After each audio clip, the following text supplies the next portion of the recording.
അധ്യായം 6. മനുഷ്യർ ഭൂമിയിൽ പെരുകാൻ തുടങ്ങുകയും അവർക്ക് പുത്രിമാർ ജനിക്കുകയും ചെയ്തപ്പോൾ മനുഷ്യപുത്രിമാർ അഴകുള്ളവരാണ് എന്ന് കണ്ട് ദൈവപുത്രന്മാർ തങ്ങൾക്ക് ഇഷ്ടപ്പെട്ടവരെയെല്ലാം ഭാര്യമാരായി സ്വീകരിച്ചു.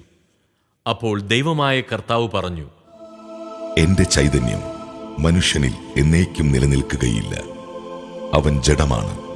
അവന്റെ ആയുസ് 120 വർഷമായിരിക്കും. ദൈവപുത്രന്മാർ മനുഷ്യപുത്രിമാരുമായി ചേരുകയും അവർക്ക് മക്കളുണ്ടാവുകയും ചെയ്തിരുന്ന അക്കാലത്തും പിന്നീടും ഭൂമിയിൽ അതികായന്മാർ ഉണ്ടായിരുന്നു. അവരാണ് പുരാതനകാലത്തെ പ്രസിദ്ധിയാർജിച്ച പ്രബലന്മാർ. ഭൂമിയിൽ മനുഷ്യന്റെ ദുഷ്ടത വർദ്ധിച്ചിരിക്കുന്നെന്നും അവന്റെ ഹൃദയത്തിലെ ചിന്തയും ഭാവനയും എപ്പോഴും ദുഷിച്ചത് മാത്രമാണെന്നും കർത്താവ് കണ്ടു. ഭൂമുഖത്ത് മനുഷ്യനെ സൃഷ്ടിച്ചതിൽ കർത്താവ് പരിതപിച്ചു. അത് അവിടുത്തെ ഹൃദയത്തെ വേദനിപ്പിച്ചു. കർത്താവ് അരുളിച്ചെയ്തു, എന്റെ സൃഷ്ടിയായ മനുഷ്യനെ ഭൂമുഖത്ത് നിന്ന് ഞാൻ തുടച്ചുമാറ്റും. മനുഷ്യനെയും മൃഗങ്ങളെയും ഇടജന്തുക്കളെയും ആകാശത്തിലെ പറവകളെയും ഞാൻ നാമാവശേഷമാക്കും.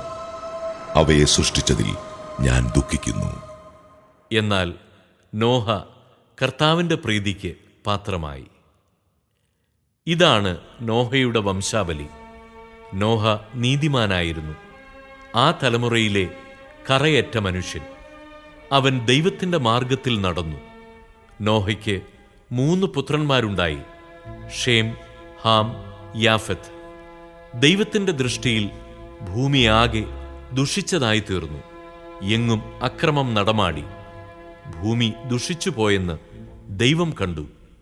ലോകത്തിൽ മനുഷ്യരെല്ലാം ദുർമാർഗികളായി. ദൈവം നോഹയോട് അരുളിച്ചെയ്തു, ജീവജാലങ്ങളെയെല്ലാം നശിപ്പിക്കാൻ ഞാൻ നിശ്ചയിച്ചിരിക്കുന്നു. അവർ മൂലം ലോകം അധർമ്മം കൊണ്ട് നിറഞ്ഞിരിക്കുന്നു. ഭൂമിയോടുകൂടി അവരെ ഞാൻ നശിപ്പിക്കും. ഗോഫർ മരം കൊണ്ട് നീ ഒരു പെട്ടകമുണ്ടാക്കുക. അതിൽ മുറികൾ തിരിക്കുക. അതിന്റെ അകത്തും പുറത്തും കീലു തേക്കണം. ഇങ്ങനെയാണ് അതുണ്ടാക്കേണ്ടത്. 300 മുഴം നീളം, 50 മുഴം വീതി, 30 മുഴം ഉയരം. മേൽക്കൂരയിൽ നിന്ന് 1 മുഴം താഴെ പെട്ടകത്തിനൊരു ജനലും വശത്തൊരു വാതിലും വെക്കണം. താഴെയും മേലെയും നടുവിലുമായി 3 തട്ടായി വേണം പെട്ടകമുണ്ടാക്കാൻ. ഭൂതലത്തിലെല്ലാം ഞാനൊരു ജലപ്രളയം വരുത്താൻ പോകുന്നു. ആകാശത്തിന് കീഴെ ജീവശ്വാസമുള്ള എല്ലാ ജഡവും ഞാൻ നശിപ്പിക്കും. ഭൂമുഖത്തുള്ളതെല്ലാം നശിക്കും.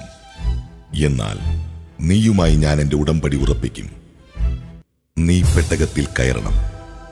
നിന്റെ കൂടെ നിന്റെ ഭാര്യയും പുത്രന്മാരും അവരുടെ ഭാര്യമാരും. എല്ലാ ജീവജാലങ്ങളിലും നിന്ന് ആണും പെണ്ണുമായി ഈ 2 എണ്ണത്തെയും നീ പെട്ടകത്തിൽ കയറ്റി സൂക്ഷിക്കണം. എല്ലാ ഇനം പക്ഷികളും മൃഗങ്ങളും ഇഴജന്തുക്കളും സംരക്ഷിക്കപ്പെടേണ്ടതിന് ഈ 2 എണ്ണം നിന്റെ കൂടെ വരട്ടെ. നിനക്കും അവയ്ക്കും ആഹാരത്തിനു വേണ്ടി എല്ലാത്തരം ഭക്ഷണവും ശേഖരിച്ചു വെക്കണം. ദൈവം കൽപ്പിച്ചതുപോലെ തന്നെ നോഹ പ്രവർത്തിച്ചു.